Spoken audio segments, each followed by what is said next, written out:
Olá, Aguinaldo. Olá, Tudo Rosane. certo com você?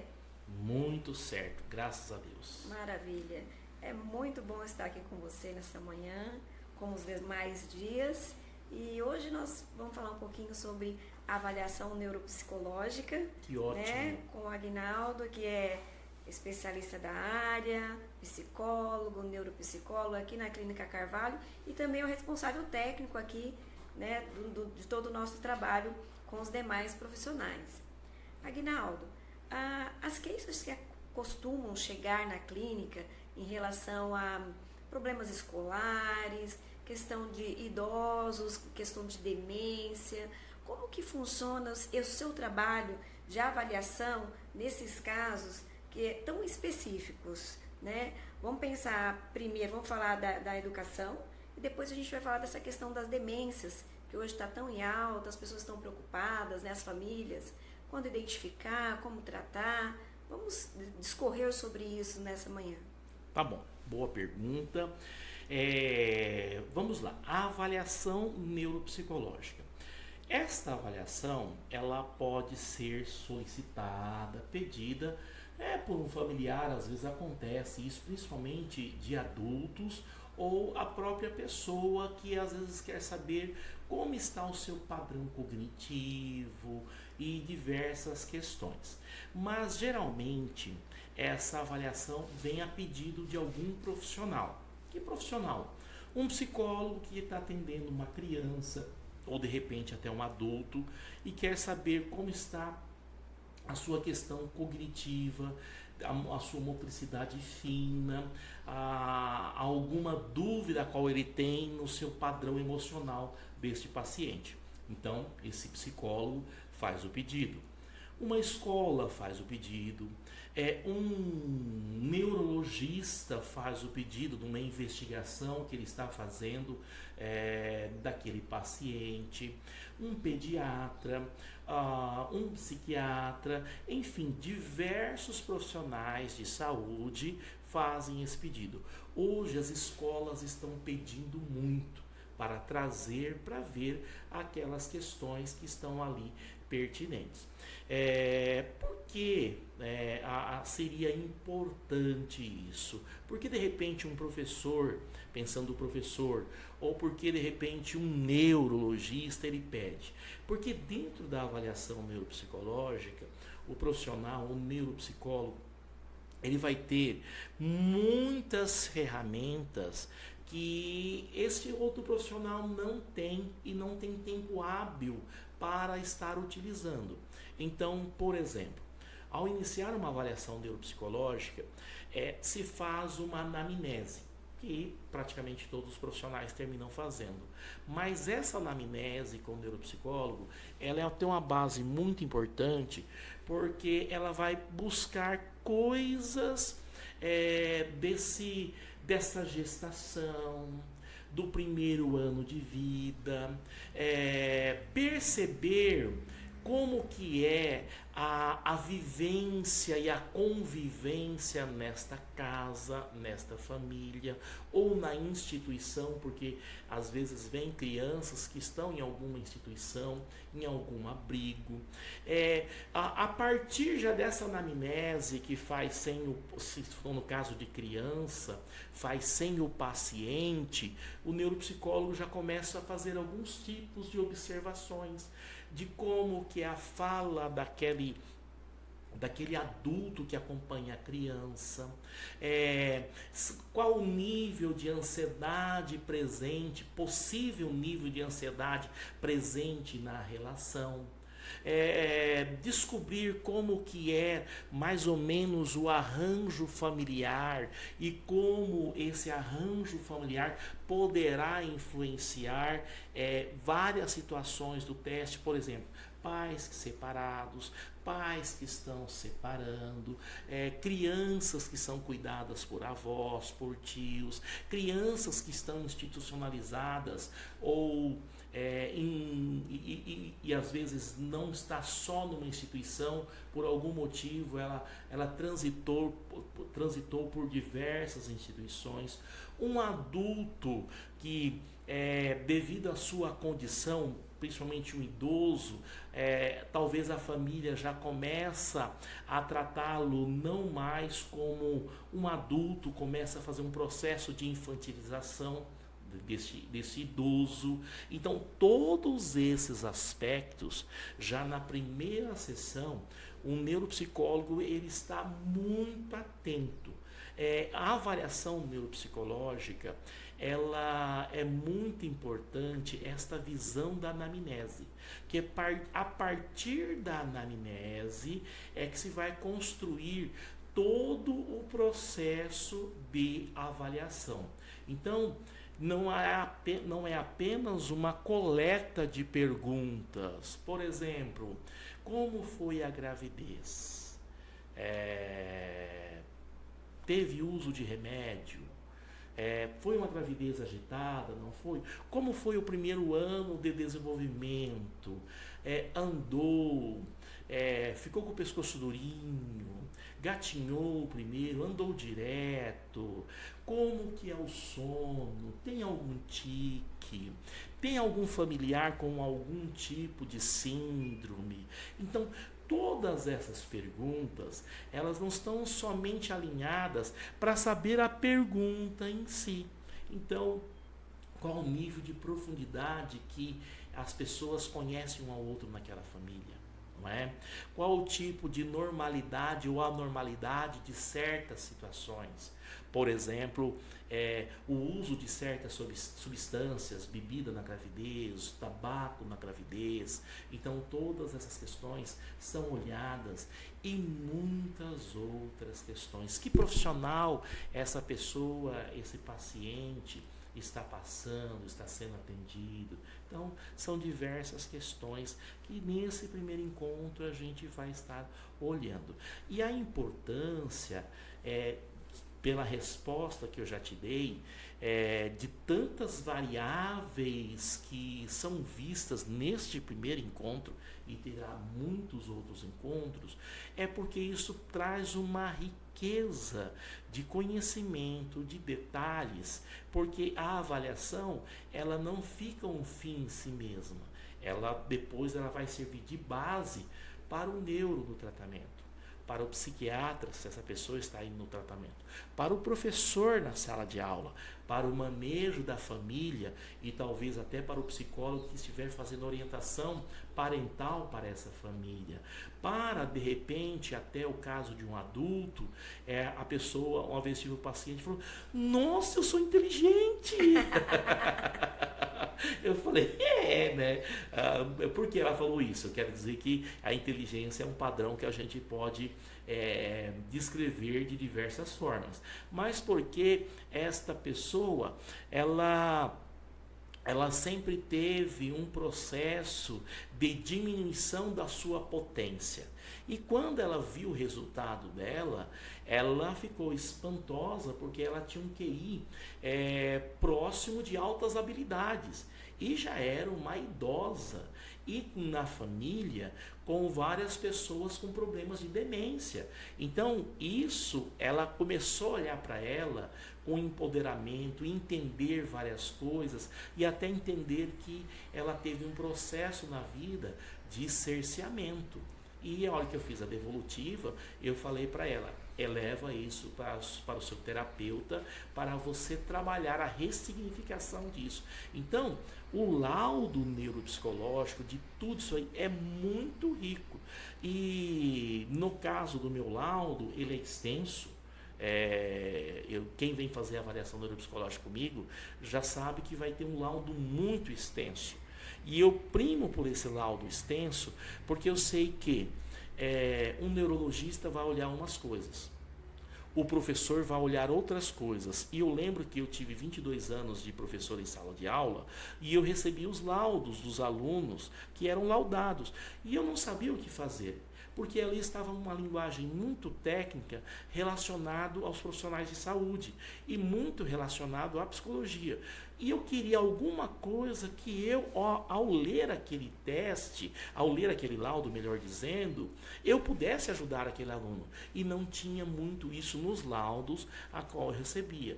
Quando eu fui ser neuropsicólogo, uma das primeiras coisas que eu quis colocar na minha prática é que o laudo pudesse ajudar todas as pessoas envolvidas com com aquele paciente, com aquele sujeito, seja o familiar, seja o médico, seja o nutricionista, que também vai para o nutricionista às vezes, para o psicólogo, para o professor da sala de recurso, para o coordenador escolar, para aquela mãe. Então, assim, eu tento trazer essa riqueza porque os desdobramentos após essa avaliação são muito grandes e desdobramentos para ajudar o paciente. Aguinaldo, você trouxe exemplo, né, de uma paciente que tinha uma certa imagem de si próprio, uma imagem diminuída, e depois da avaliação isso mudou.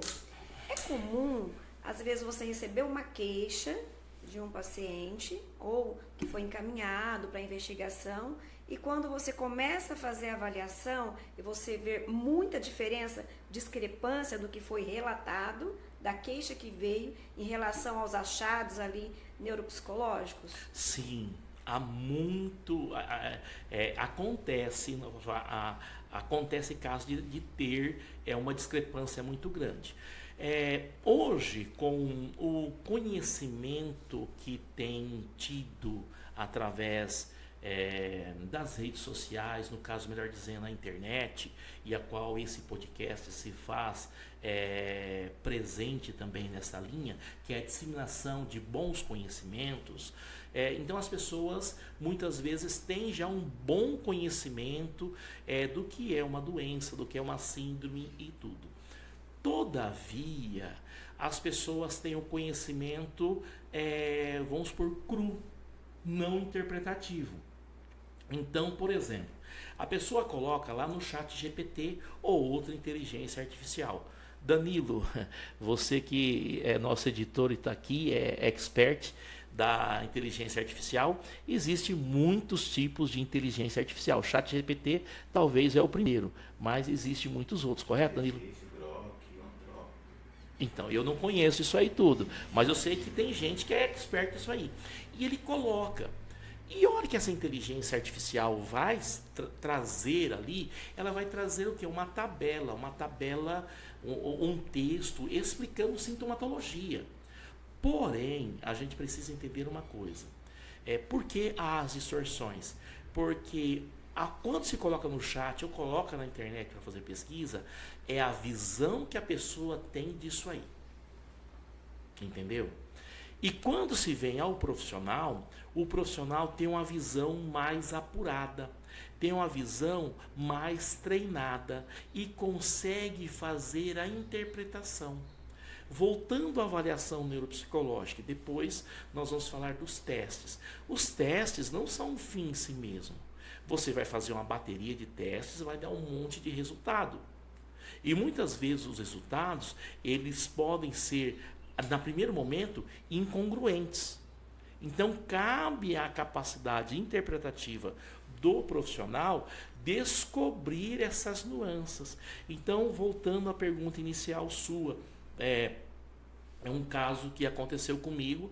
A pessoa vem, um profissional da educação, com um grande pensamento sobre TDAH, algo muito recorrente, o TDAH hoje.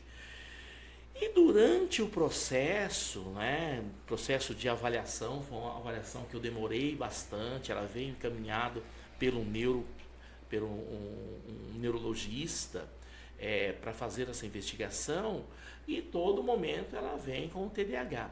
Mas, na verdade, não era um TDAH, era uma pessoa que estava sobrecarregada, profissional da educação, E o estresse do dia a dia estava fazendo ela ter os esquecimentos. E contaminado o pensamento de tanto alunos com TDAH, ela começou a fazer aquela coisa do neurônio espelho. Ela começou a se identificar. Então, e aí ela colocou, né, ali na internet a lista do que pedia, deu TDAH. Então, se for só por isso, teria. E foi difícil para mim. Por quê? Nos testes de autorrelato, porque existem os testes de autorrelato, tudo era TDAH. Mas nos outros testes, a qual você vai, são os testes projetivos, né? Que não são específicos para ver isso aí, padrão cognitivo. Nos testes de inteligência do fator G, o que é o teste de inteligência do fator G? Não há necessidade da escolarização. Na anamnese de investigação, como foi a infância, não se mostrava o padrão do TDAH. Entendeu?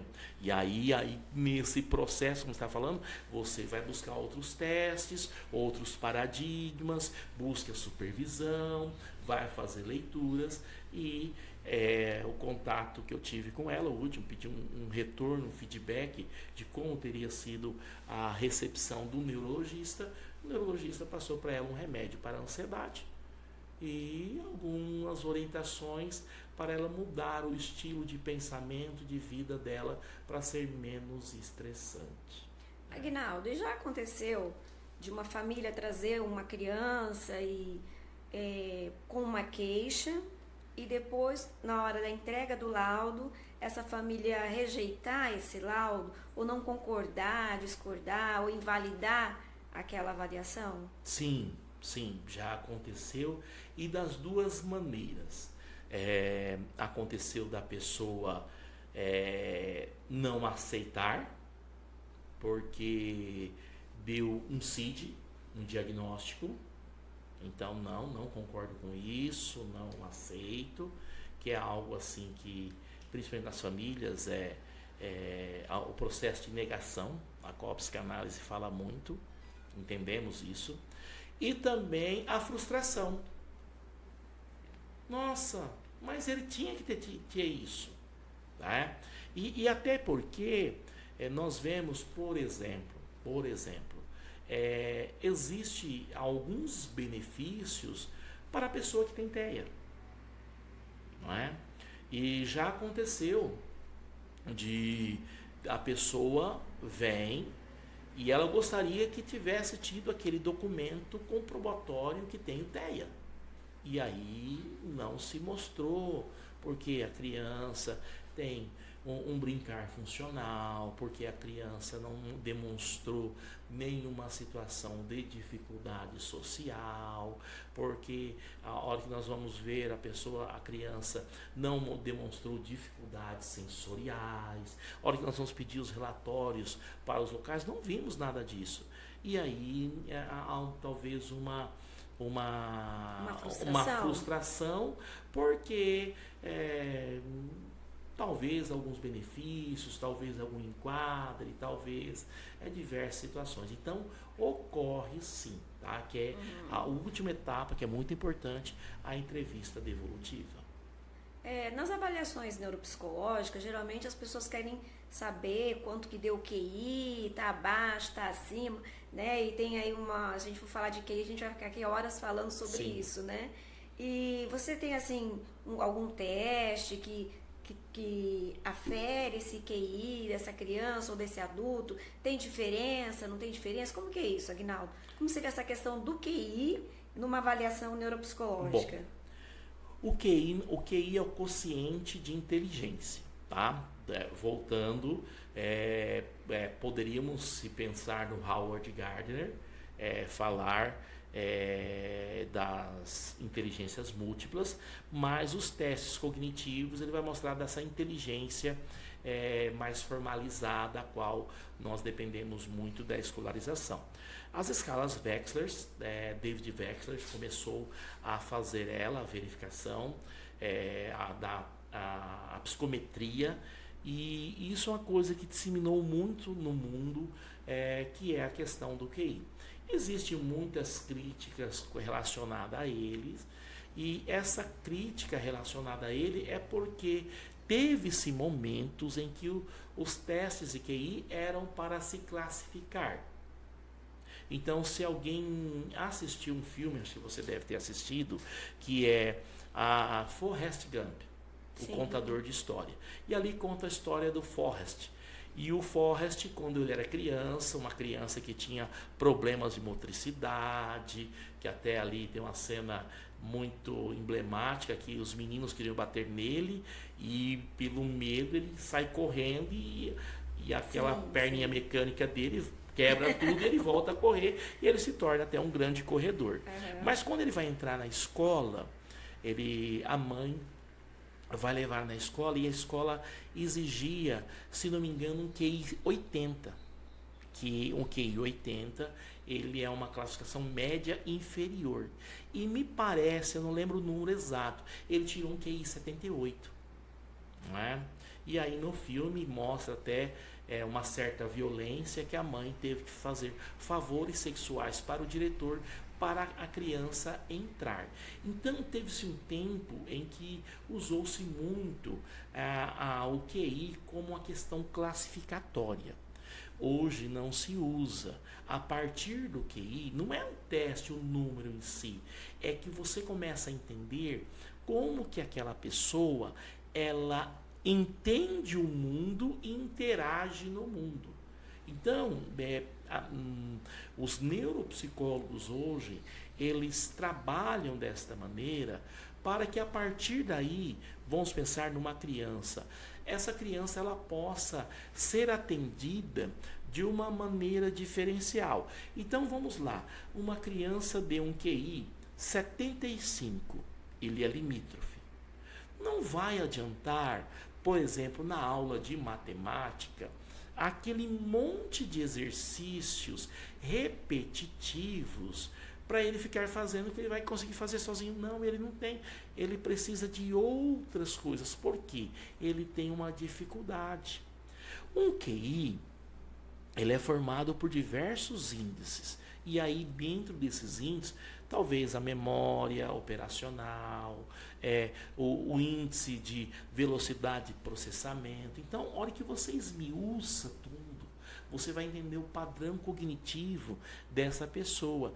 E um professor, um médico, um pediatra, uma mãe, um pai poderá atender muito bem. Então, não é o número por si, é o que se pode fazer com o número em si. Eu tive uma situação em que um jovem em transição de carreira, ele não estava contente com a sua profissão e ele queria mudar de carreira, falou, não faz mais sentido, eu estou bem posicionado, mas isso não faz mais sentido para mim. Tá, e nós conversamos e ele chegou ao consenso, ao pensamento que seria bom saber o padrão cognitivo dele. E ele deu um resultado, faltou um ponto para altas habilidades. E ele tinha uma vertente de querer uma coisa mais estável, mais tranquila, de ficar sem essa oscilação do mercado privado. Então ele tinha as condições necessárias para se preparar para concurso público. Então, assim, aquilo mostrou, e ele achava que ele não tinha essa condição. Não é? Por quê? A visão dele. Quando ele estudou, falou, eu sempre tirava a média, era 7, tirava 7. Falei, mas você estudava? Não estudava. Eu falei, então. E os outros? Os outros, para tirar o 7, estudavam, você percebe? Se você estudasse, você fazia o quê? Você tiraria o 10. Então, hoje tem condições. Então, assim, o número que se mostra, por exemplo, pelo QI, ele não é para classificar, ele é para mostrar um caminho a qual a pessoa pode trilhar, e aí a pessoa tem melhores escolhas a serem feitas. Certo, Aguinaldo. E você tem algum teste aí para mostrar para a gente, que você utiliza para aferir, para identificar esse QI? Bom, teste é o que eu mais tenho. O neuropsicólogo trabalha com teste. Eu ia pedir que o Danilo me ajudasse a pegar aqui algumas coisas. Então eu vou começar com o primeiro teste, essa maletinha que está aqui do lado, Danilo. Danilo da técnica também nos ajuda aqui. Obrigado, Danilo. Pode colocar. Até pesado. Esse primeiro teste aqui, Rosane, ele é o som R, tá? Certo. Esse teste ele chama som R e ele tem esse número aqui, ó, 2,57A. Então, som R é o nome do teste. Ele tem este som R e tem o outro som R. Vamos falar deste.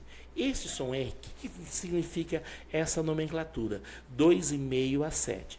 Eu consigo fazer uma avaliação de uma criança a partir dos 2 anos e meio. Entendeu?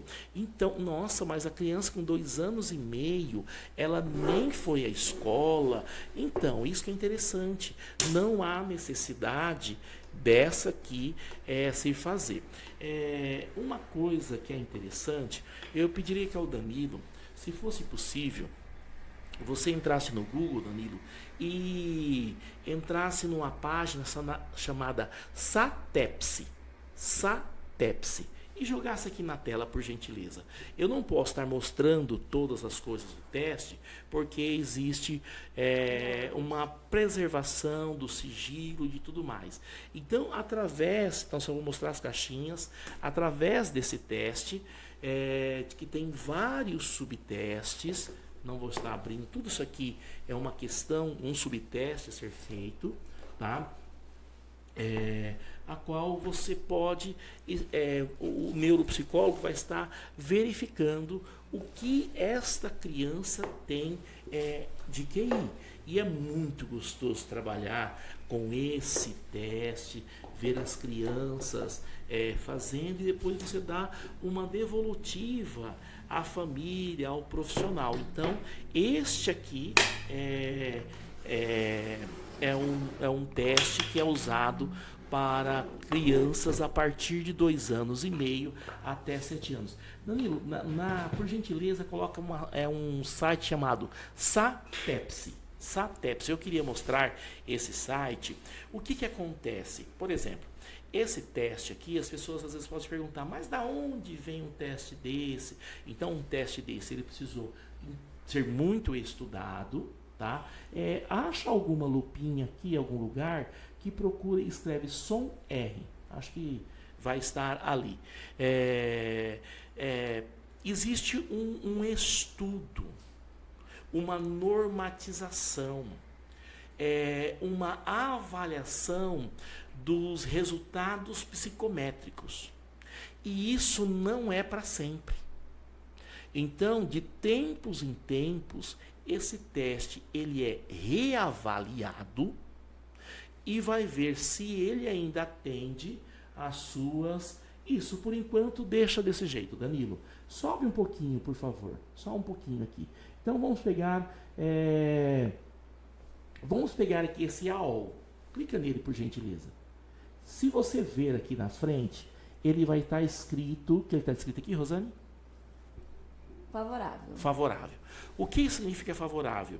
Que ele pode ser aplicado. Então, e ele foi feito o quê? Tem os autores, tem aqui embaixo, tem aqui o prazo de estudos de normalização. Ele vale, esse teste, qual nós estamos lendo, a AOL, até 23... Você consegue ver a data? De março de 2033. Então, 2033. Depois, em abril de 2033, esse teste não está mais favorável. Então, ele não pode ser aplicado. Só poderá ser aplicado novamente se tiver novos estudos normatizados e demonstrar que é favorável. Danilo, volta um pouquinho e coloca na lupinha, escreve aqui TDAH, por gentileza, tá? Fazendo aqui o gostoso da conversa, que as coisas vão fluindo e vão acontecendo. Coloca aqui pesquisar, tá? Nós vamos ver, por exemplo, esse teste aqui, ó. Isso. O que está escrito aqui, Rosane? Estudos de normatização vencidos. Vencidos. esse teste hoje, ele não pode ser utilizado, porque está vencido. Ah, é um teste bom? É um teste bom até quando estava os estudos valendo. Remédio não tem prazo de validade? Vacina não tem prazo de validade? Alimento não tem prazo de validade? Os testes também têm. Clica nesse aqui, Danilo, isso aqui, ó, por gentileza. Muito obrigado, Danilo. Olha aqui, ó. Esse aqui, em 2022, ele venceu. Está aqui o quê? Desfavorável. Então, quando que eu posso usar esse teste novamente? Quando tiver uma nova plenária, que forem mostrados novos estudos e comprovarem que esse teste ainda é válido para a realidade brasileira. Porque existem testes que uma boa parte deles veio de fora e ele está validado para a população daquele país. Não tem um estudo para a população brasileira. Eu estou esmiuçando bem, porque muitas vezes, Rosana, alguém fala assim, ah, mas é só um papel, é só alguma coisa. Coloca aqui, Danilo, som R. Som R. E aí vou mostrar, e agora o R é separado. Som, isso. E coloca pesquisar. E aí desce um pouquinho. Não apareceu. Pesquisar, apareceu, será? Coloca só som. Talvez. Dá um enter, por gentileza, será que vai aparecer? Aí nós vamos ver onde está som R. Dá um Ctrl F ou Ctrl L e aí você pesquisa som que vai aparecer. Aí som, até achar lá no som R. Esse está aqui. Aqui. Ah lá. Desce mais um pouquinho. Esse aqui. Olha só. Ele está aqui, ó. Favorável. Favorável. É um teste construto de inteligência. E outra coisa interessante, dá uma subidinha aqui. Ele de 2 anos até 7 anos. Na verdade é 7 anos e meio. Até quando ele é favorável? Até 2032. Então, por que eu estou falando isso, Rosane? Porque eu já vi avaliações onde foram aplicados testes que não estão favoráveis. Naquele momento daquela avaliação. Na data daquela avaliação. Eu já vi avaliações, né, nos laudos em que foram aplicados testes em que a faixa etária não está condizente. Então eu não posso pegar, a qual eu entreguei a caixa para você, do som R e aplicar numa criança de 8 anos. Entendeu? Eu não posso há 2 anos e meio a 7 anos. Eu não posso pegar, essa criança tem 2 anos e 3 meses. Eu não posso. Aguinaldo, o que você vai usar? Eu posso usar o Bailey, eu posso usar outras coisas, tem outras ferramentas.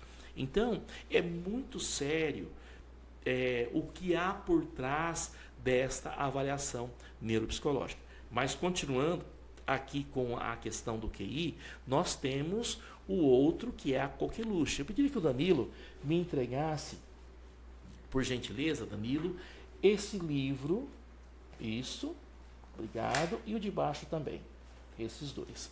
E aqui é o famosíssimo VISC. Deixa eu segurar para você. Isso. Esse é o famoso VISC, né? Aí pode olhar, né? Para você enxergar aí. Este é o famoso VISC. Este é o manual. Tem aqui o que nós vamos fazer. Não, você não pode fechar isso aqui. Só o psicólogo pode ver. O que você está abrindo aí? É só segurar só. Já tomar da mão dela, já quer mexer, não pode. Esse material, quem pode manusear é psicólogo. Você não é psicólogo, você é uma psicopedagoga. Então você não pode mexer nisso aqui. Na minha sala isso é fechado e ninguém mexe, tá? Por quê? Para preservar a identidade, que seja sempre feito com o maior padrão científico possível. E o que é esse padrão científico? Eu não estou aqui na live, eu não posso estar abrindo, estou mostrando aqui a capa. Eu não posso mostrar que tipo de teste que é, porque alguém, de repente, pode vir treinar uma criança para fazer. Entendeu? Então, este é das escalas Wechsler. Ele é de 6 anos a 16 anos, 11 meses e 29 dias. Tá? Então, este é o que nós vemos. Então, você viu que o outro vai de 2 anos e meio a 7, esse começa com 6 anos e vai até 16 anos e 11 meses e 29 dias. Tá bom? Mas, Aguinaldo, para no QI, pode guardar lá sem folhear. Estou te olhando. De olho no senhor. Tô de olho no senhor. Cadê aquela caixa? Que eu não sei onde eu enfiei. Estava uma caixa grande aqui, que era o VAIS 3. Né? Que tudo bem, tá sem a caixa. Depois nós temos... Não, não é essa não, tá? É uma outra, é uma caixa branca, mas tudo bem. O VAIS 3 é de 17 anos até, não sei se é 80 e poucos ou 70 e poucos anos, tá? Que é a caixa dos adultos. Então, na avaliação neuropsicológica, você começa com testes de 2 anos e meio até os seus 80 anos, tá? Por que é importante isso? Porque nós vamos entender o padrão cognitivo. Então vamos lá, vamos ver algumas aplicações práticas. Existem casos, por exemplo, do TDAH, que ele não está indo bem na escola, não é porque ele não consegue aprender, é por causa da falta de atenção. E como que o professor vai descobrir isso aí? O professor tem que saber. Gente, olha, por favor, né, vamos respeitar o professor. E falar em respeitar o professor, tenho visto algumas cenas terríveis. Esse dia eu vi uma cena de um professor que foi agredido com não sei quantos socos por um pai de uma aluna, porque o professor orientou aquela moça sobre o celular. O pai foi lá e bateu no professor. Então, nós estamos tendo um apagão de professores, e eu falo professor mesmo, porque hoje eu não vejo acontecendo isso em outras profissões. Você viu que eu não deixei você manusear o meu teste, deixei você pegar. Você foi abrir e falei, fecha, não pode. Tá? Agora, eu vejo um monte de pessoas, eu não entendo isso, que às vezes não têm uma formação pedagógica e estão dando aula. Lá no passado, quando eu era jovem, eu via falar que em alguns estados distantes, pessoas que tiravam o 3º ano do ensino médio, que era chamado 3º colegial, virava professor, pela falta de professor. Hoje, pessoas, e tem legislação por isso, fez algum bacharelado, alguma coisa, e termina sendo professor, para suprir a falta de professores. E a falta de professores vem pela falta de respeito, de cuidado, de realmente tratamento digno a este profissional. E pensando nesse tratamento digno, não dá para cobrar do professor, que tem toda aquela gama de responsabilidades, com aquela grande quantidade de demandas na sala de aula, com a grande demanda de aspectos burocráticos que são importantes e outras coisas mais, ele conseguir saber por que aquela criança não aprende, simplesmente. Lógico, ele consegue muita coisa, mas chega no momento que ele fica sem respostas. Por quê? Porque ele não tem as ferramentas necessárias para isso. Então, respondendo, para que é um QI? Uma pergunta que eu mesmo fiz e eu vou responder.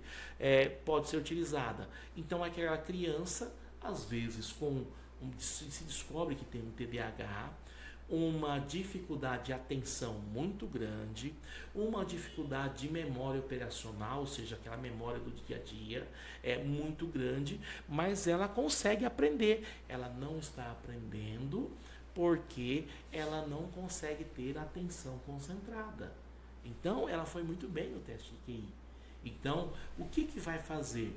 Modificar as estratégias pedagógicas, modificar a estrutura familiar, modificar o atendimento desta criança. Esse laudo entrega para um psicólogo, para um psicopedagogo, e isso vai influenciar muito.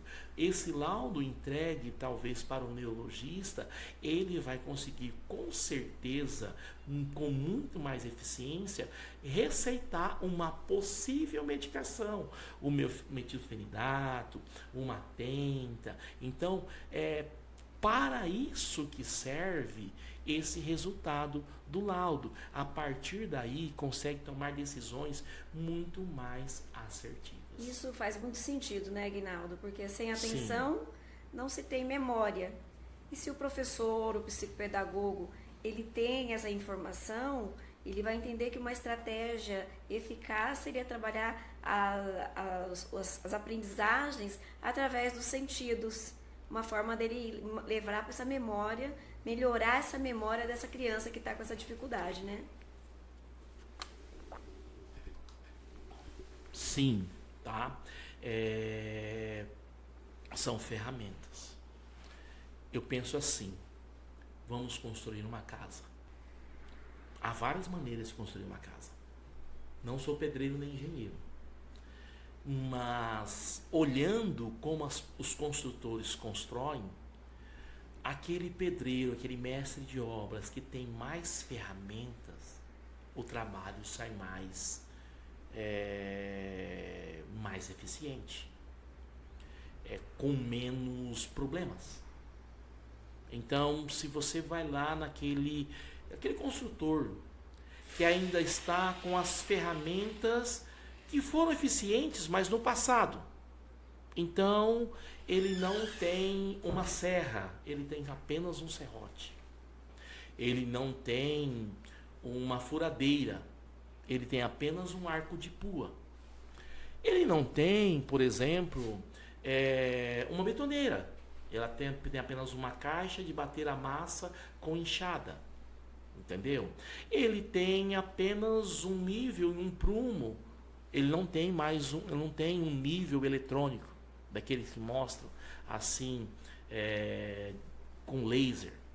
Ele vai construir a casa? Vai construir. Mas ele não vai ter a excelência do que um pedreiro, um construtor atual tem com as novas ferramentas. Pensando na educação, eu gosto muito de ler a Maria Helena Souza Pato. Sim. Né? E a sua tese de livre docência, ela fala muito do fracasso escolar. E olha que nós vamos lendo aquela perpetuação do fracasso escolar, mostra o quê? Uma educação que tinha ferramentas insuficientes. E nenhuma crítica estou fazendo. Agora, a crítica se vem hoje, se com ferramentas mais modernas, mais acessíveis, nós ainda não vamos utilizar ela. Nós vamos ser aquele pedreiro, não quero... Resistente, né? Resistente. Não, eu não quero. Não, é melhor bater a massa, não na betoneira. Um pedreiro que faz isso hoje não tem nem servente. Porque o cara não quer bater mais na massa, ele quer na betoneira. E deve haver coisas mais modernas ainda, que eu não entendo dessa área. Então, olhar a necessidade da avaliação neuropsicológica, ela é importante.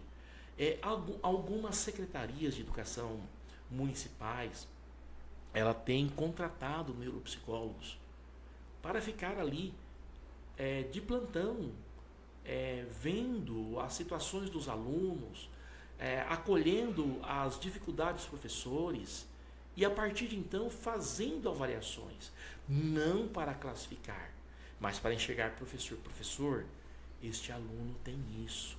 Professor, quais as técnicas que você pode usar? Então nós temos aqui, por exemplo, o xadrez. É um jogo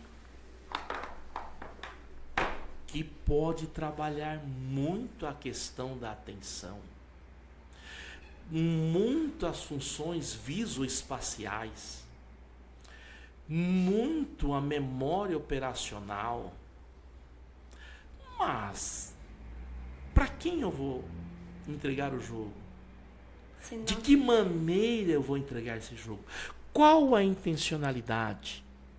Uma vez dando orientação a um grupo de professores, e eu pedi para que comprasse para o psicopedagogo aquele brinquedo, não sei se tem de várias empresas, o que eu vi é o da Estrela, o cara a cara.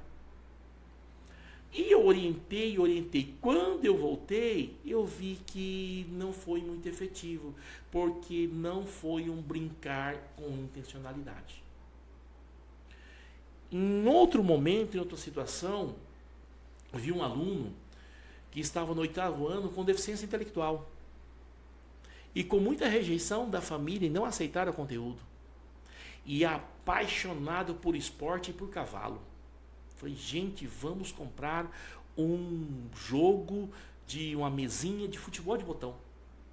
E ele tinha dificuldades da motricidade fina. Não é? E orientei e começaram a utilizar.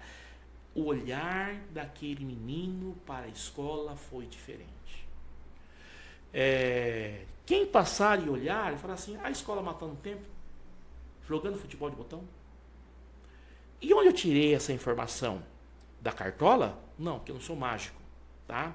De uma boa avaliação neuropsicológica, de entender o padrão cognitivo, de entender como funcionava aquela família, de entender qual que era os dilemas emocionais, quais as angústias emocionais que tinha, e entender o caminho de frustração desse menino do 8º ano.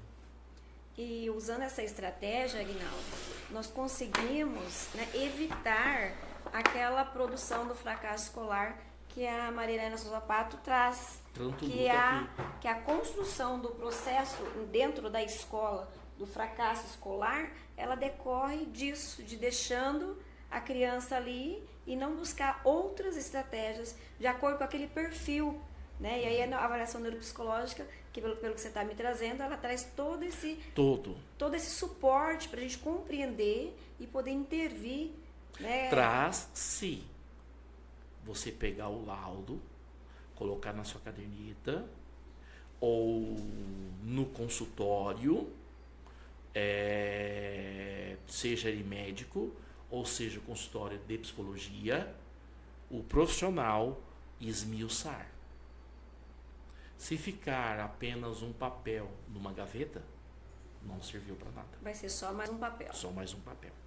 Não adianta nada eu pegar o resultado do exame de sangue e olhar e colesterol alto e não tomar atitude. Não é? Então é assim que funciona. Podemos continuar com os testes? Sim, podemos, tá? por favor. Então eu gostaria de olhar o SCONSE. Essa caixinha branca aqui. Isso, esse aqui. Esse aqui chama teste SCONSE. Se você conseguir achar, Danilo, coloca ali. Uma caixinha dessa. Gente, só para falar uma coisa. Por que às vezes a avaliação neuropsicológica ela é cara? Tá? Porque ela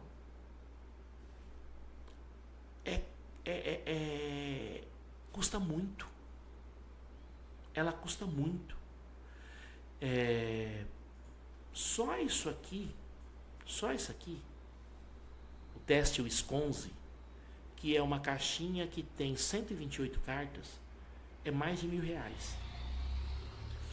E ela é uma cartolina, cada cartinha, tá? Teste SCONSE, classificação de cartas, manual.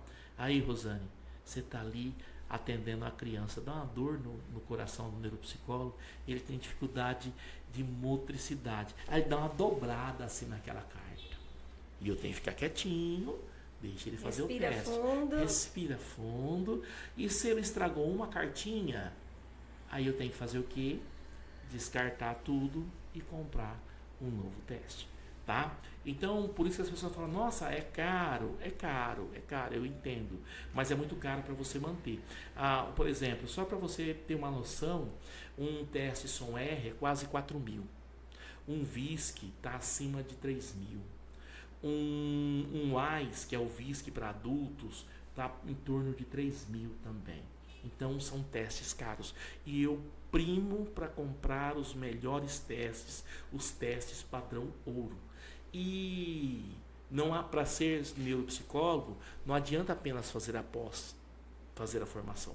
Você faz a pós-graduação, depois você tem que fazer o estudo dos testes, os treinos dos testes, aprender a aplicação, aprender a correção, aprender a interpretação dos resultados. Então é uma longa jornada. Então esse teste aqui é um teste que ele é não verbal, tá? Então independe do conhecimento escrito, tá? A qual se trabalha muitas funções executivas, memória, atenção, mudança de padrão cognitivo. Então estamos fazendo alguma coisa, daqui a pouco tem que fazer outra. A questão do controle inibitório, que é muito importante, tá? Então esse teste ele trabalha com essas situações. É um teste também psicológico. Somente psicólogos podem mexer. Então vou entregar a caixinha para você. Você não pode abri-la. Tudo bem, seu Aguinaldo? Aguenta a curiosidade. Danilo, por gentileza, pegue outra caixinha ali, por gentileza. Vou pegar agora o teste dos 9 pinos. Este é um teste que ele é aberto. Ele não é um teste. Esse você pode abrir, tá? Esse é um teste que ele é... Tá? E para que eu uso esse teste? Para descobrir a motricidade, qual que é o padrão de motricidade fina desta criança, né? Então consiste em fazer algumas coisas aqui nesse teste, e aí nós vamos medir, tá? É um teste para ver a motricidade fina. Porque tal criança não escreve? Ah, esse menino, ele é preguiçoso, ele não escreve. Será que ele não tem um problema na motricidade fina, no movimento de pinça? Nossa, a gente está lá tentando ensinar ele a cortar, que principalmente na educação infantil, o cortar, o dobrar, o colar é muito importante. Esse teste também, ele é utilizado nas clínicas de reabilitação de idosos ou quem tem problemas com AVC, alguma situação. Ao longo do tempo vai se fazendo a aplicação do teste. Então, dia 1 aplicou, daqui a 30 dias aplicou, houve uma variação, houve uma evolução, 60 dias aplicou, então um teste também utilizado da reabilitação. Gostaria de ver um novo teste aqui, esse aí, Danilo. Este aqui é o Pfister, tá? Ele teve uma mudança, ele era apenas para uma idade e agora houve uma ampliação, as pirâmides coloridas de Pfister, tá? Max Pfister, ele fez esse teste, é um teste muito conhecido, é um teste que a gente chama ele um teste projetivo, tá? Para ver questões do psiquismo, porque não é só o cognitivo, a gente tem que entender também deste emocional. Pode colocar lá, por gentileza. O próximo teste é um teste fantástico, que é o HTP, tá? O HTP, técnica do desenho da casa, da árvore e da pessoa. Por que HTP? Porque ele é de fora, casa, H, house, árvore, tree, e pessoa, people, tá? Então, HTP é um teste muito utilizado pelos psicólogos, neuropsicólogos no Brasil. É um teste de personalidade, é um teste que para a pessoa que vai fazer o teste, ele não é difícil. A maioria dos testes não é difícil, mas não tem, não exige muitos pré-requisitos. Quando eu falo difícil, talvez a melhor palavra é essa.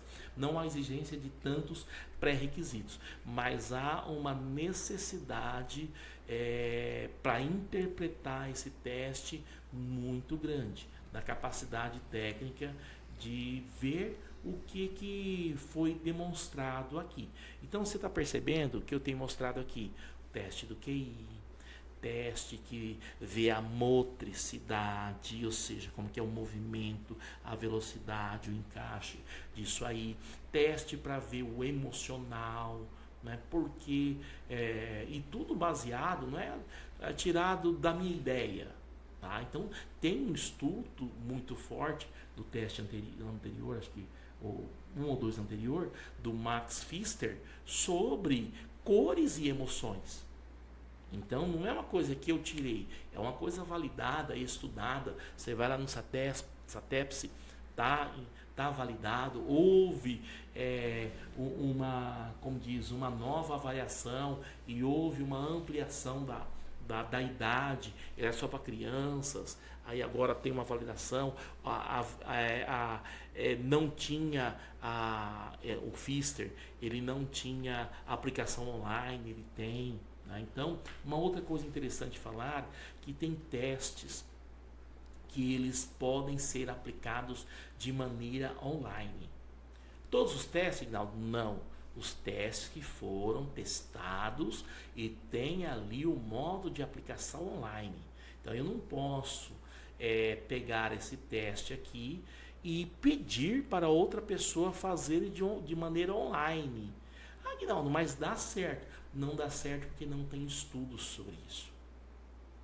Então, os testes que são aplicados de forma online é porque tem estudos sobre isso. Ignaldo, o que você faz quando um teste vence? Eu descarto ele, deixo ele para estudos, para alguma coisa e compro um teste novo. Mas Aguinaldo, olha, eu passei isso aí, o VAIS, ele teve há pouco tempo, acho que no ano passado, que teve a nova avaliação dele. E eu precisava fazer uma avaliação e estava com 6 meses para vencer. E eu comprei ele, porque veio o paciente. Falei, meu Deus, se chegar no tempo e por algum motivo ele sair de linha, eu teria perdido meus R$3.000 e teria que comprar um novo teste. Né? Mas quando teve, se aprovou novamente, mudou algumas escalas, algumas tabelas, que a própria editora já mandou depois para mim. Então, percebe, Rosane, que, por exemplo, aqui eu estou vendo a personalidade. E esse aqui eu consigo verificar a partir de 6 anos de idade. Tá certo. Danilo, alcança pra gente o VAIS em cima do balcão branco, a caixa, ele já falou umas 2 vezes. Eu acho que tá aqui, agora eu vi. Pega aqui essas 3 caixinhas, ó. Isso, aqui eu gosto dele. Aqui, e esse livro também, tá? Então aqui são subtestes do VAIS, esse é para adulto, tá? Então, eu não sei ler em inglês, você sabe, né? Então, o que significa VAIS? Então, o VAIS é de Wechsler, que vem de David Wechsler, que foi o cara que começou a criar as escalas Wechsler. Adultos, que aí seria em inglês adults, é isso? Isso. O I de inteligência, intelligent, é isso em inglês? E o S de scales. Então seria a escala de inteligência Wechsler para adulto. Olha o preço dele, R$2.493. E porque deve estar com desconto, tem época que fica mais caro. Então aqui tem um subteste. Do Wechsler são 14, do VAIS 3, são 14 subtestes que são aplicados. O VISC são 15. A gente aplica 10 e 5 fica para se algum der problema, eu troco o teste. Tá? Então aqui é um subteste, aqui é outro subteste e aqui tem vários subtestes. Esse aqui é para adulto, tá? Tá certo. O Aguinaldo, aqui na clínica a gente já recebeu pessoas surdas para fazer avaliação neuropsicológica, né? Uhum. E como que você organiza esses testes, né? Já que a gente não tem a questão da audição pro surdo. No caso, eu contei com um intérprete, tá? E eu usei o ASI. Tá? Não está aqui, esqueci de trazer ele. O que é o ASI? O ASI é a versão reduzida das escalas Wechsler. E depois eu eu faço. Geralmente com essa pessoa que está ligada à família, algumas entrevistas, algumas coisas, e aplico testes do fator G, fora o ASI, do fator G de inteligência, tá?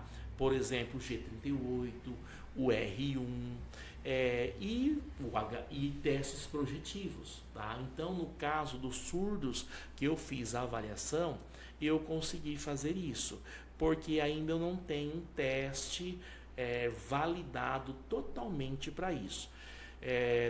Nos últimos estudos que eu fiz, eu quero comprar a versão das escalas Wechsler, que é somente de imagens. Que aí acredito que vai dar uma versão mais apurada para a população surda. É o próximo teste que eu quero comprar. Que acontece que às vezes eu quero comprar teste e às vezes, né, em casa tem uma pessoa falando, tá precisando mesmo?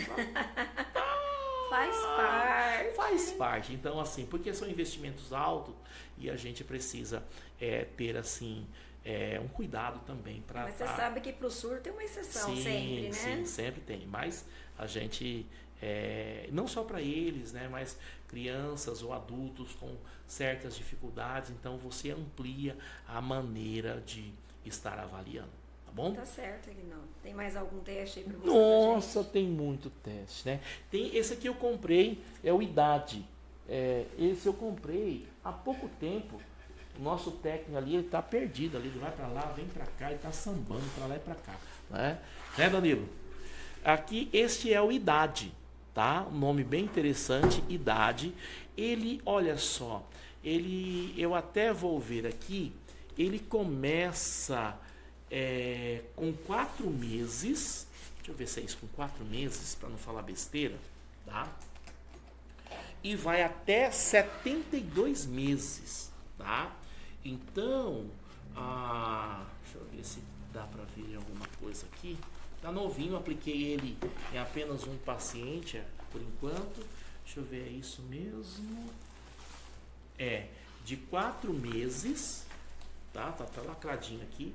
De 4 meses a 72 meses, tá? Então, lembre que eu falei para você, então 4 meses de idade. Já não dá para fazer com esse teste uma avaliação completa, se fosse uma criança de 4 meses, porque um dos fatores da avaliação psicológica é de você não usar somente um instrumento avaliativo. Teste é um instrumento avaliativo. A anamnese é outro instrumento avaliativo. Observação clínica é outro instrumento avaliativo. Relatório de outros profissionais é outro instrumento avaliativo. Mas dentro da minha ótica, mesmo dos testes, apesar de eu estar usando outros instrumentos avaliativos, eu não me sinto confortável fazer uma avaliação dentro do quesito teste, eu usar apenas um teste. Tá?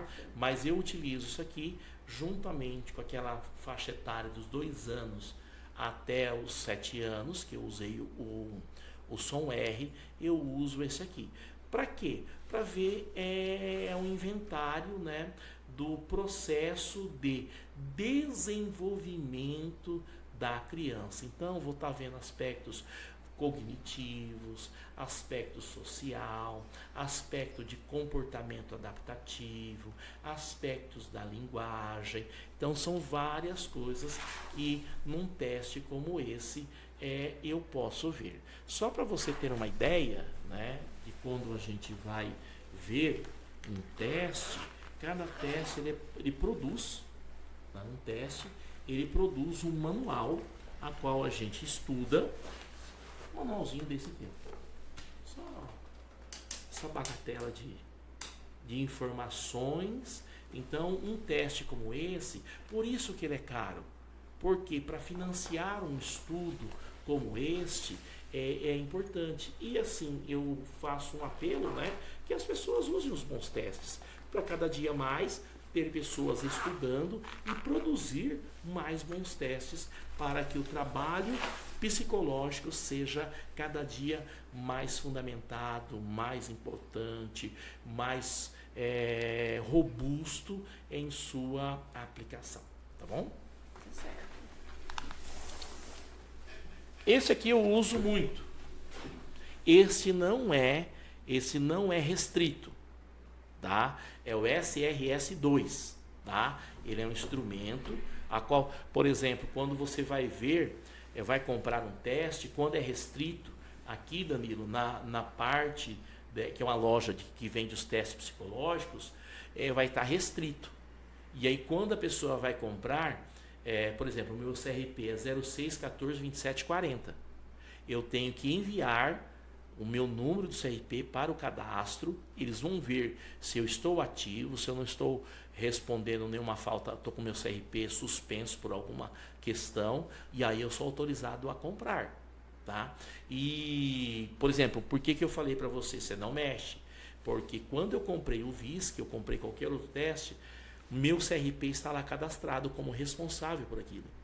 Então, eu como psicólogo, eu tenho responsabilidade pelo uso e pela guarda desse teste. Então, acontece alguma coisa, eu posso ser responsabilizado porque aquele teste a qual comprei, ele tem número, as folhas têm número, tudo, e eu posso ser responsabilizado. Essa é uma escala que ela não é restrita, tá? Então, escala de responsabilidade social, tá? Então, ela tem uma investigação profunda do autismo, mas não somente do autismo. Ela, por exemplo, um TOD, um TDAH e outras questões mais, ela pode ser aplicada. É uma escala que ela tem subescalas, né? Então essa escala é dividida para crianças pré-escolar, para crianças escolares, para adultos que vão fazer o autorrelato. Por exemplo, você responder. Para o adulto, porque por algum motivo ele não consegue responder, o cuidador, o responsável por ele, vai responder. Tá? Então, essa é uma escala também muito boa, muito utilizada. Tá? E aqui nós temos este D2R, tá? Teste padrão ouro, teste de atenção concentrada. Esse nós temos a atenção concentrada, a atenção alternada e a atenção dividida, tá? Então a atenção ela tem essa questão de estar tendo essas classificações.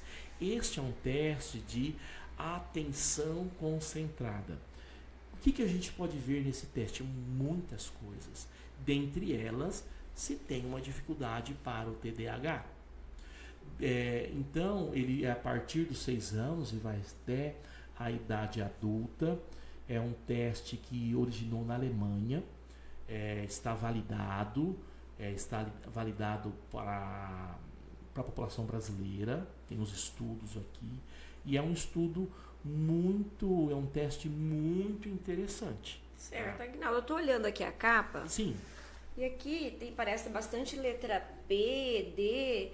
Um disléxico tem condições de fazer um teste desse? Que é uma das maiores dificuldades do disléxico, é saber se está virado para lá, para cá. Como que é isso? Se é um D, se é um P, se é um Q, B, se é um Q. Exatamente. Vira tudo. Que é só o jeito de aparecer essa letra.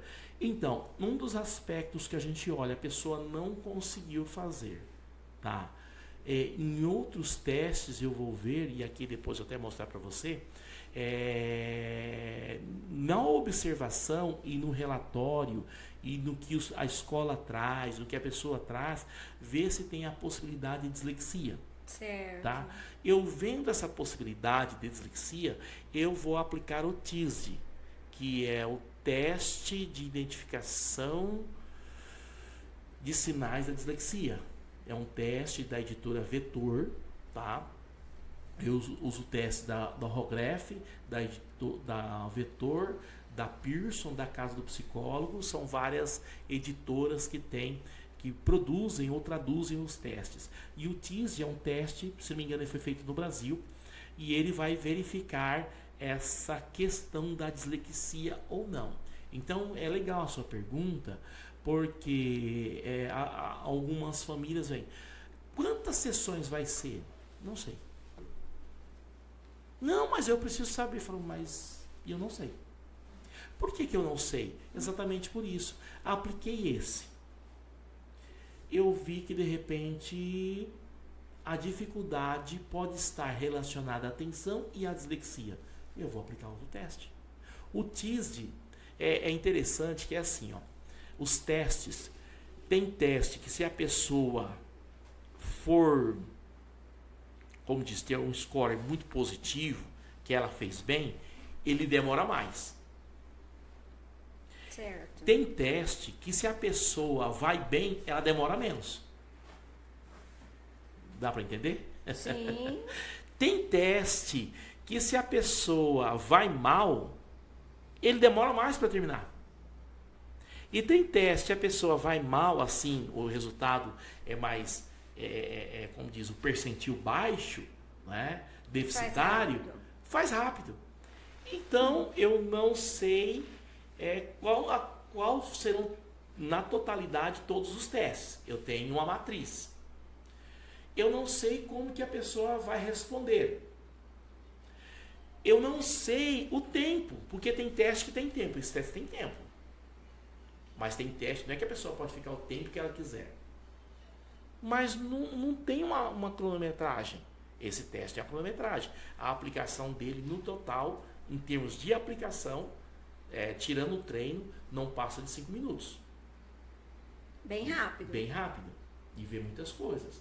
Mas tem outros testes que não. E aí tem uma questão, por exemplo, eu lembro que eu avaliei uma criança de 2 anos e 8 meses. Cada avaliação, cada sessão dele durava 15 minutos. Porque ele queria a mãe dele. E aí, falou assim, Guinaldo, põe a mãe para dentro. Mas não tinha como pôr a mãe para dentro, que ia contaminar o teste. Porque eu já percebi que a mãe, ela não teria aguentar a ansiedade de tentar ensinar o filho a fazer o negócio. Não é? Se ela fizesse quietinho, mas ela não ia conseguir ficar quietinha. Entendeu? Depois ela ensinar, depois em casa ela fala, não filho, faz aquilo, porque você não fez, entendeu? E normal, mãe. Então eu atendia 15 minutos e aí dispensavam. Tá? Um outro caso também que já aconteceu comigo, muita ansiedade. Então eu tenho uma cadeira que eu até vou ter que trocar. Embaixo da cadeira ela tem um plásticozinho, que acho que a maioria tem, essas cadeiras fofinhas. E mão aqui embaixo, eu falei, vai arrancar a cadeira, vai arrancar a madeira. Então esse olhar, eu já vejo a questão da ansiedade. E aí eu preciso saber o que? Esse padrão de ansiedade, ele se só deu aqui? Ele dá em casa? Ele dá na escola? Ele dá nesses locais e as pessoas veem que isso é ansiedade? Eu acho que é um faniquito, que é uma bobagem, entendeu? Então, assim, por isso que é muito rica a avaliação. Mas, respondendo, se é um dislexo, se eu vejo isso aqui, se eu já sei que é dislexo, eu nem aplico esse teste. Eu já vou com outras questões. Mas, de repente, a gente não sabe. E aí, levanta-se a suspeita. Então, eu vou ver um olhar, vou ver os relatórios, vou conversar, vou buscar situações e vou aplicar outros testes. Entendi. Tá.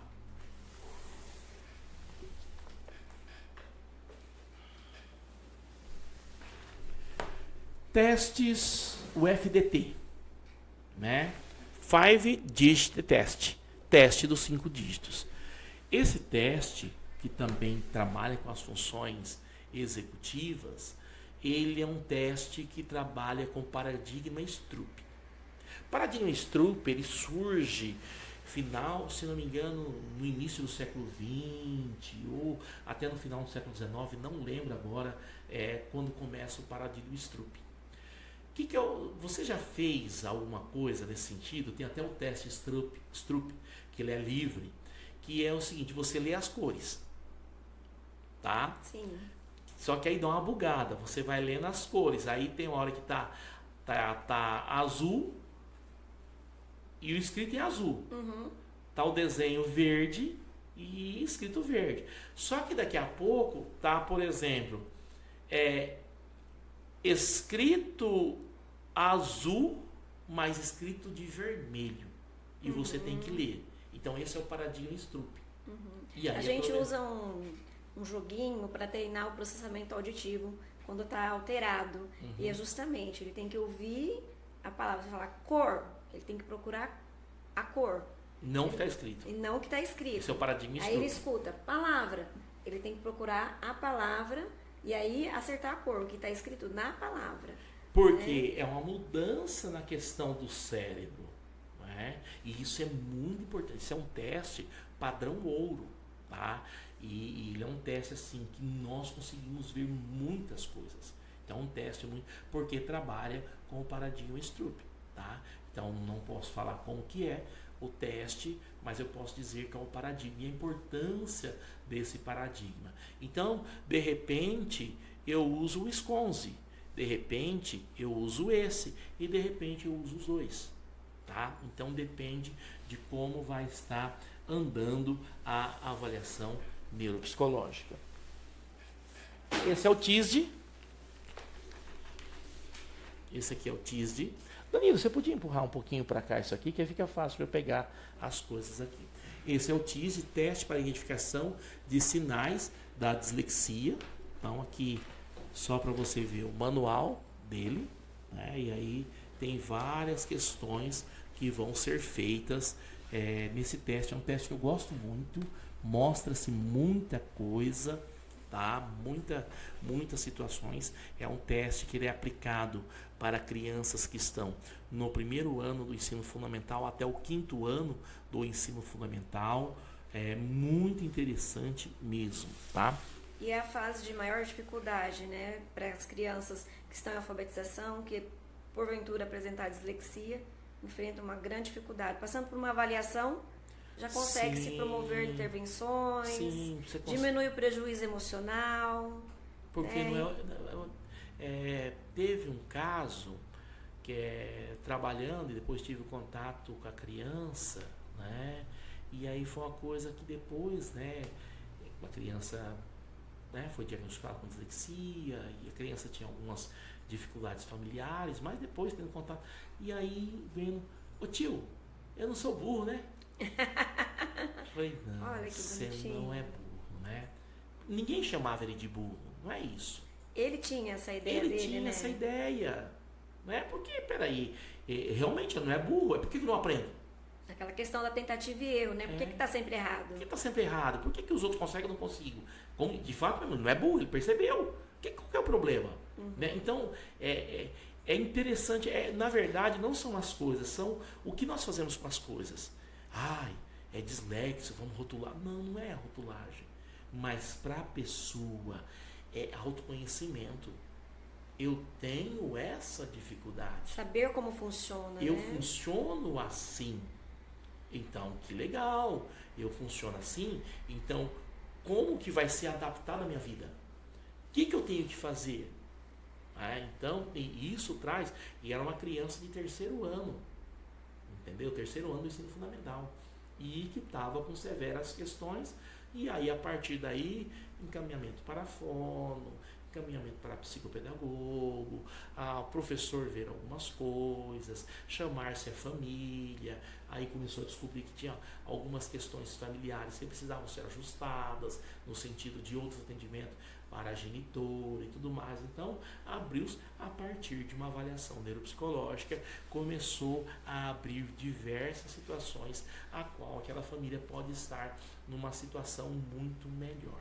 E pensando na área da psicopedagogia, Aguinaldo, é comum aparecer a dislexia, não, nem com base científica, mas com a observação da clínica, que geralmente quando vem da transição do ensino fundamental 1 para o ensino fundamental 2, às vezes vai empurrando, vai deixando para depois, e agora, né, tá no 5º ano, vai para o 6º ano, o que vai fazer lá no 6º ano essa criança que ainda não está alfabetizada? E aí vem para a clínica, um pouco tardio, né? Talvez fosse esse olhar mais atento no sentido de que começou o processo de escolarização, está encontrando dificuldade, está fora, né, daquele padrão, né, que a gente espera de 2 meses a mais, 2 meses a menos, cada um tem o seu tempo, mas tem um tempo previsível aí, né? E que fosse não pode ser tão elástico, não pode ser tão extenso. que fosse encaminhado, fosse avaliado, com essas informações que você está nos trazendo, Aguinaldo. Eu acredito que tanto o professor como na clínica, essa criança vai ser mais leve esse processo de escolarização. Porque ser dislexo hoje não é brincadeira, né? Às vezes, por falta do conhecimento, né, a pessoa fala assim, isso não é nada. Ou faz a avaliação, tem lá o diagnóstico, é dislexo, e deixa para lá. Né? E não dá a devida atenção. Devido encaminhamento. Né? Devido encaminhamento. O que eu posso falar, Rosane, nesse sentido, é que, assim, você tem encaminhado alguns pacientes para mim, e eu vejo, assim, da psicopedagogia, tá? Alguns profissionais, uma grande maioria, fazendo uso dessa ferramenta da avaliação neuropsicológica, mas alguns, lembra a história que eu falei do Pedro, querendo ainda continuar com as ferramentas antigas. Não que isso aqui que eu estou trazendo é tudo novo. Alguns testes são novos.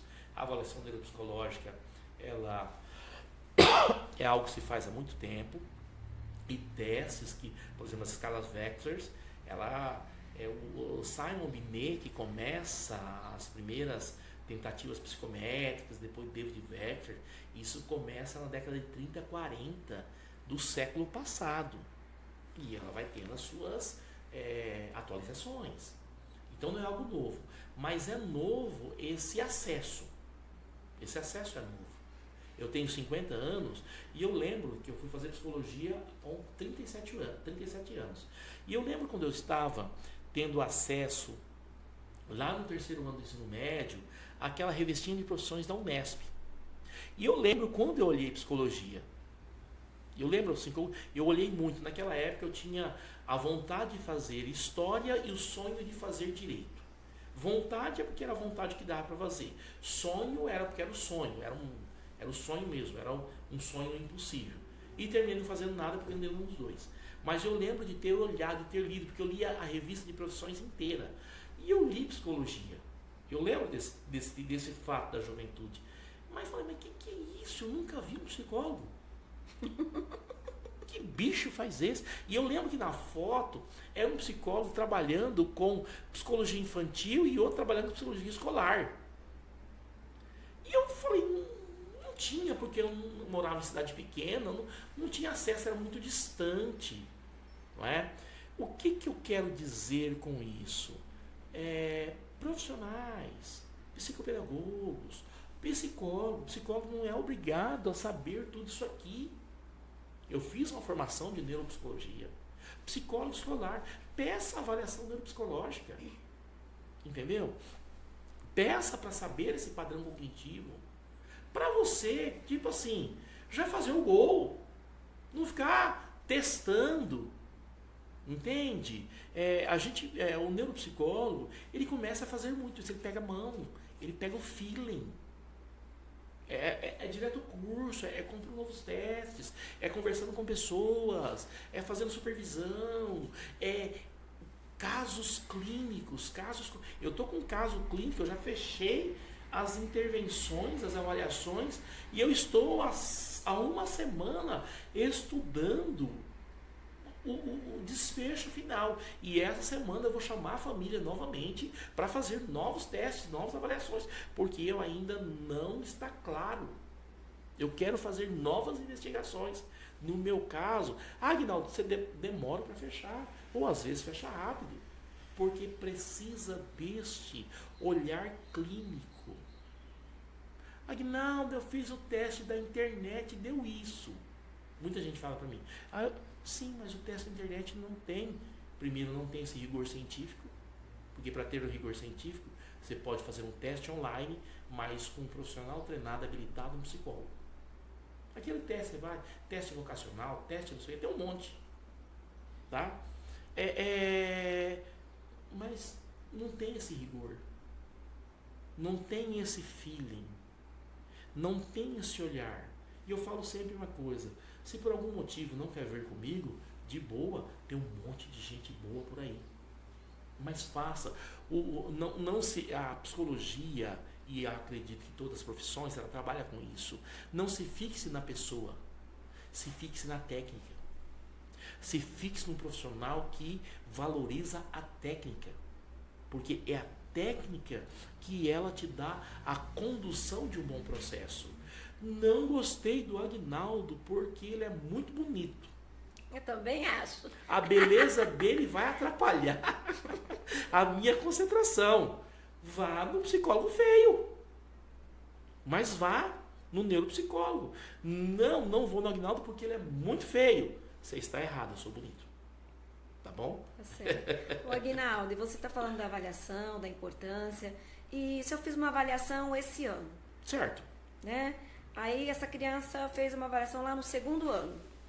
E ela chega lá no sétimo ano e ela tá com aquela avaliação ainda. Como que você vê? É todo ano? Tem que fazer sempre? Como que é isso? Ela tem que fazer porque você faz um exame de sangue, um hemograma.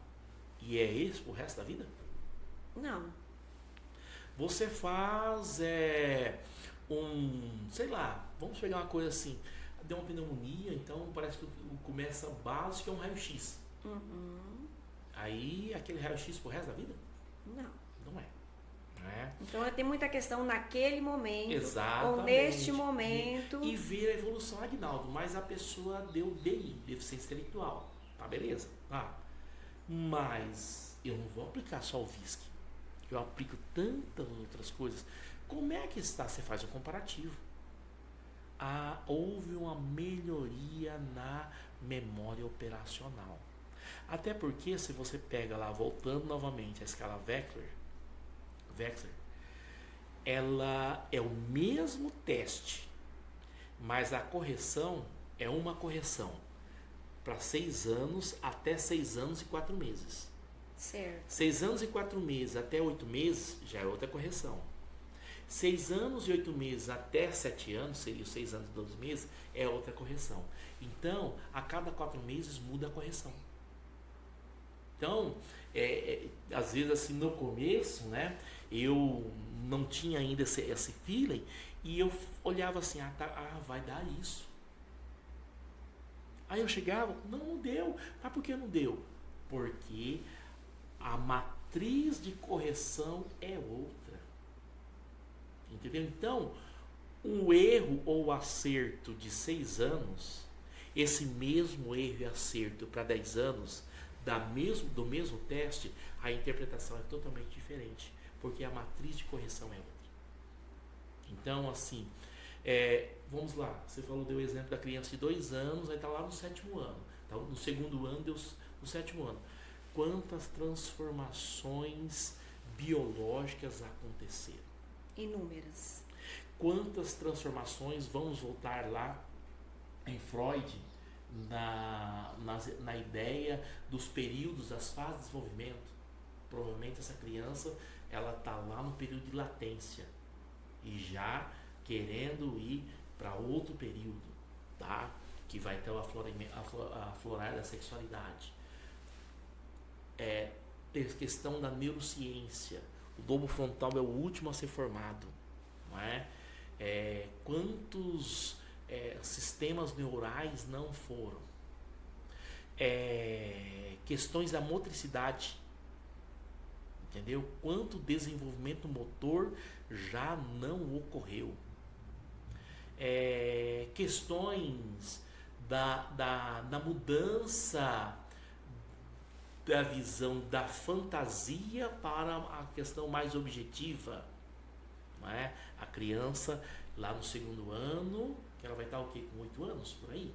Aproximadamente. Quer dizer, 7, 8 anos. o nível de fantasia dela é muito diferente quando está lá no 7º ano, que está com 12. Já começa, vamos pensar em Piaget, um pensamento muito mais formal, condição de muito mais abstração. Então não dá, são momentos totalmente distintos. Você viu que eu citei tantos autores? Sim. Isso faz parte da visão clínica. Por isso que não dá certo. Se fosse assim, nós não precisaríamos ir no médico. Você vai lá no Google e você olha alguma coisa, deu isso, mas não tem o olhar clínico. não tem esse julgamento de todas as questões. Não é? E um dia eu estava conversando com um dos meus médicos, que é meu amigo, Dr. Wellington, e eu vi, doutor, mas a ferritina deu alto, não era isso? Falei, então, mas a ferritina é isso, mais aquilo, mais aquilo, mais aquilo, mais aquilo, e aquilo outro. A gente não olha, Aguinaldo, é só uma coisa. Eu falei, verdade, né, doutor? E eu que sou profissional de saúde, que fez essa gafe aqui com o senhor, né? Porque precisa-se disso. Então, não é simplesmente uma coisinha só. Né? Então, por isso que há a necessidade do reteste, de fazer uma reavaliação. Porque às vezes a família fala assim, não, eu já fiz avaliação neuropsicológica, não tem que fazer de novo. Às vezes tem essa falsa ideia de que fez uma vez, o que está escrito ali é uma vez escrito para sempre. Então isso pode ser modificado dependendo do caso, dependendo de quem fez a avaliação, dependendo de que aconteceu, né? Então, certo. Diversas coisas podem acontecer, né? A vida, ela não é linear, né? Ela acontece suas nuances, suas transformações, né? Certo. Você tem mais algum teste para a Tenho. gente está quase aí finalizando o nosso espaço? Pensei que estava começando, né? Então agora eu queria mostrar alguns testes, que eu mostrei testes que são para crianças e alguns para adultos, certo. Tá?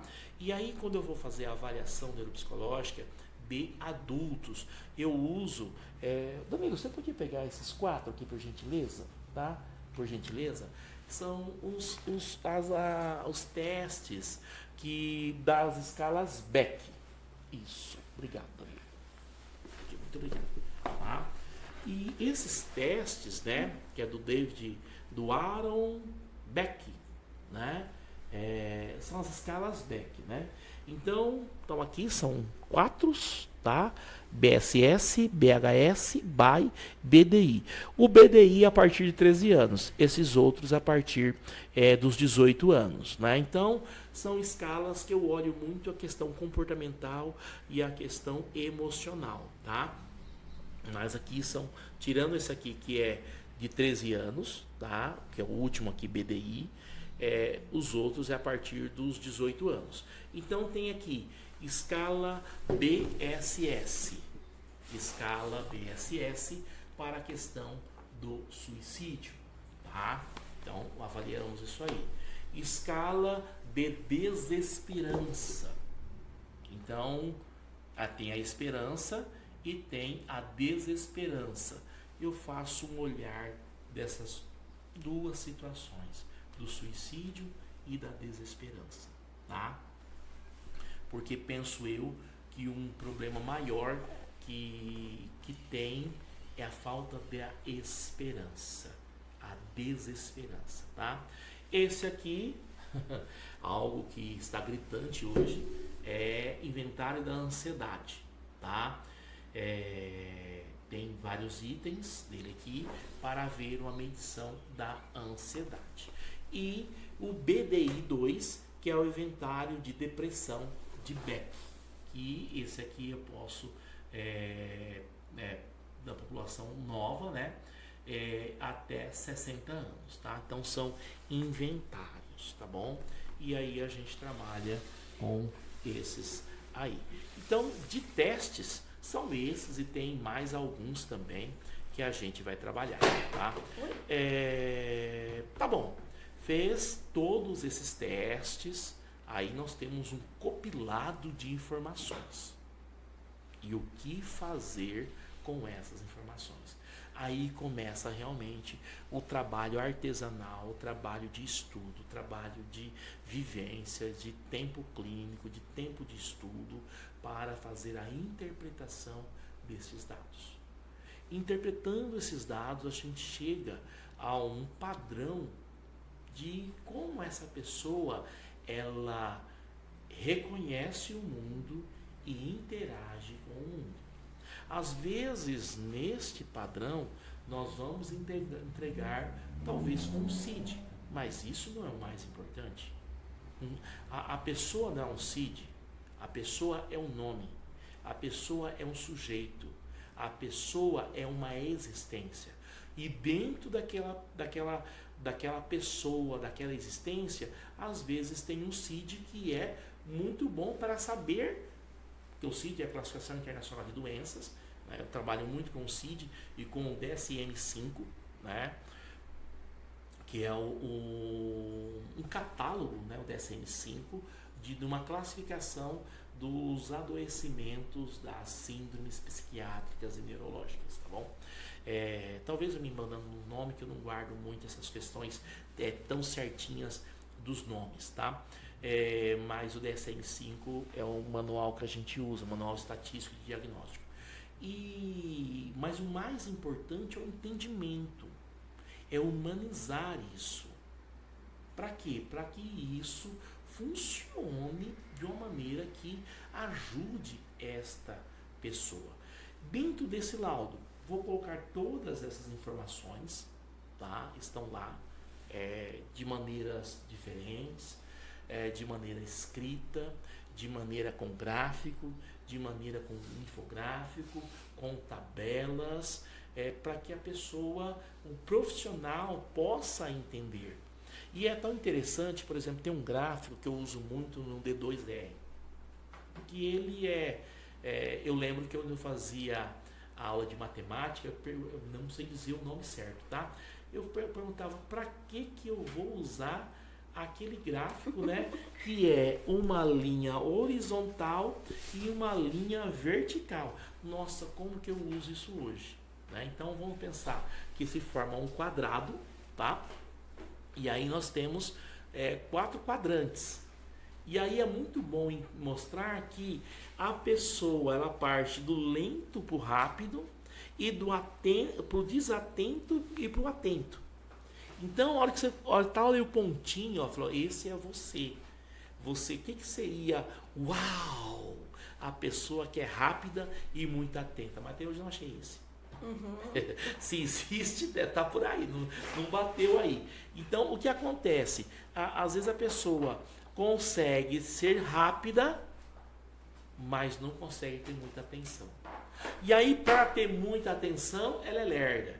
Então, olha como achar esse equilíbrio aí? Como achar esse equilíbrio e como entender.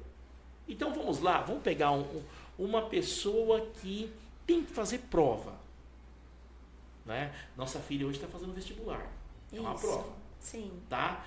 Então tem um tempo. É um tempo. Você não pode. Uma coisa é fazer aquela prova da Unesp, da Unicamp, da UEL, em uma semana. Outra coisa é você quer fazer aquela prova em 6 horas. Então você tem que saber que se você. Qual o padrão seu? Como você vive nesse mundo? Você é uma pessoa rápida. Mas desatenta. Então você não pode ser muito rápido. Mas se você for muito lento, você vai fazer com muita atenção, mas não vai dar tempo de fazer toda a prova. Percebe como que isso é importante? Você trabalha, o nosso editor aqui, o Danilo, trabalha com prazo. Alguém manda ele fazer um serviço, ele tem o dono da empresa, DLB Informática e Soluções. É isso, Danilo? DLB Tecnologia. Um dia a gente aprende. DLB Tecnologia e Soluções. Exato. Então ele tem que apresentar um trabalho com o tempo. Alguém, e é um trabalho meticuloso. Então, se ele sabe, se ele é rápido, mas ele tem problema de atenção, ele tem que fazer o quê? Com mais tempo. Então, Danilo, você não pode procrastinar, se é esse o seu padrão. Entendeu? Agora tem gente que ela é rápida e ela consegue ter um pouco de atenção. Então ela pode ter uma carga de trabalho maior. E aí é interessante, porque aí não dá certo aquelas comparações. Olha, Joaquim faz rápido e certo, mas Joaquim é Joaquim, Pedro é Pedro, Mané é Mané. Então fazer, entender o padrão de funcionamento, ele é muito bom. Ele é muito bom. Por exemplo, nesse podcast, eu funciono muito bem assim. Se colocar uma lista que você tem que seguir essa lista, isso começa a me travar.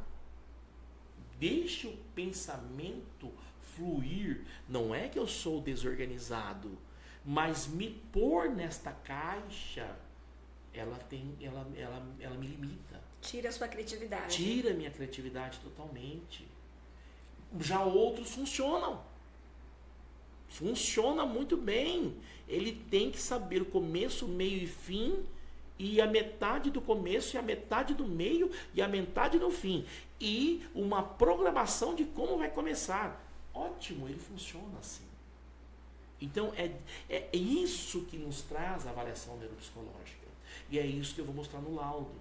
Então, eu vou mostrar, além de todos esses detalhes do teste, e aí eu vou escrever um texto, como são as funções cognitivas dessa pessoa. Vai estar um texto lá, baseado no seu QI. O que, se é um caso de um escolar, o que o professor, por exemplo, pode utilizar? O que, de repente, a aula de arte pode utilizar? Eu vou escrever das funções executivas. Olha, esse tem um padrão de função executiva. Ele funciona assim.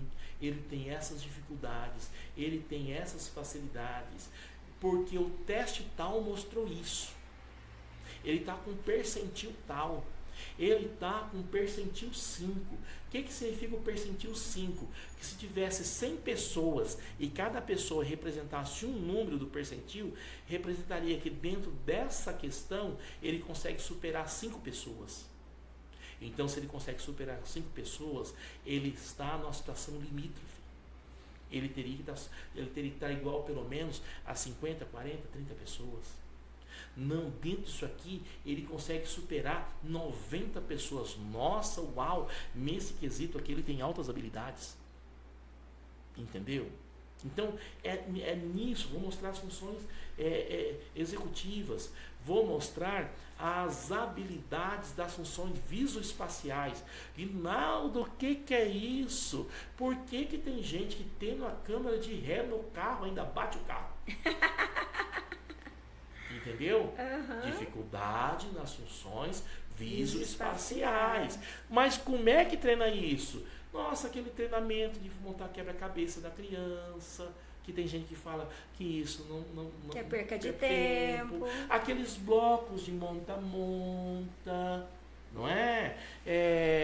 A treinar a criança, a guardar as coisas, a fechar as gavetas, são tudo coisas que vai desenvolver. E a pessoa que tem as funções visoespaciais muito bem desenvolvidas, nossa, vai conseguir ser um bom motorista, vai conseguir ser um bom engenheiro, vai conseguir ser um excelente arquiteto e outras coisas mais, que não é só isso. Uma habilidade, ela faz desenvolver outra. Vou mostrar lá como que está as funções emocionais. Não é? A tristeza é excessiva, ou a euforia é excessiva, a ansiedade está por demais, não é? A desesperança está estacionada. Vou mostrar as funções comportamentais, a tendência comportamental, o retraimento, a dificuldade social. Fulano precisa desenvolver habilidades sociais, conversar com gente, mas não consegue. De onde vem isso? As funções motoras finas. De onde vem isso? Por quê? Porque a gente fez avaliação, porque a gente fez teste, porque a gente conversou com outros profissionais que atendem essa pessoa, porque a gente conversou com a família e porque o tempo todo eu estava fazendo um teste, fazendo alguma coisa e cada bocejo dele ou meu, que eu sou naquele momento, como que ele reagiu, como que foi, isso tudo é avaliado. Né? Então, é assim que se faz uma avaliação neuropsicológica, na minha visão. Tem outros profissionais que faz de outra maneira, mas é assim que eu faço. Tá certo, Aguinaldo. Foi muito bom ter você aqui no nosso Carvalho Cast. E vamos ter outros episódios e a gente conta com você aqui com toda a sua experiência na área da psicologia. Tá bom. Eu espero ter respondido o possível dentro dessa questão da avaliação neuropsicológica. É algo que eu sou apaixonado. É tão interessante que às vezes a gente paga com a língua, né? Quando eu estava na faculdade, e no segundo ano a gente começa a ter contato com os testes psicológicos, e eu tive professores excelentes de avaliação neuropsicológica, e eu olhava aquilo e falei, meu Deus, eu nunca vou trabalhar com isso aqui, porque eu não via sentido, mas porque eu só via o número, eu não via toda a beleza. E nossa, as aulas da Thaisa, as aulas da Ana Vitória, e elas mostravam os testes, aquele coisa, e eu estava ali somente para ver, para, vamos dizer, uma matéria, eu queria a psicoterapia, queria outras coisas, porque dentro da formação você vê tantas coisas. E aí, de repente, no viver da clínica, começou a surgir as demandas. E aí falava não para um, falava não para outro, falava não para outro. E aí quis achar um meio de ter alguém fazendo e não deu certo. E até que um dia eu falei, quer saber da coisa? Eu vou fazer. E eu me debrucei. Havia comprado os testes para um profissional trabalhar na clínica. E eu lembro de quando eu fiz a primeira e olhei e comecei a ver. E a partir de então comecei a ver a transformação que é possível na vida das pessoas. E aí eu peguei um gosto muito grande e hoje amo fazer tudo que eu faço na psicologia, mas falo assim, para tudo e faz só uma coisa, eu pararia e faria somente a avaliação psicológica, a avaliação neuropsicológica, porque a avaliação neuropsicológica faz parte da avaliação psicológica, né, desse universo. Então é algo muito bom, porque você vê depois aquele relatório na mão de pessoas que podem transformar muito a vida daquela pessoa a qual passou por você. Tá? Então, muito obrigado pela oportunidade, obrigado a você que está olhando, obrigado Danilo por tudo que está aqui nos ajudando, e a ideia é essa, trazer conhecimento, ensinamento de qualidade, porque existem algumas dificuldades na internet, sim, mas existem muitas coisas boas, e uma das coisas boas o primeiro blog que eu fiz chamava Compartilhar Conhecimento. Então o que nós fizemos aqui hoje, nesta manhã, é compartilhar conhecimento. Tá certo.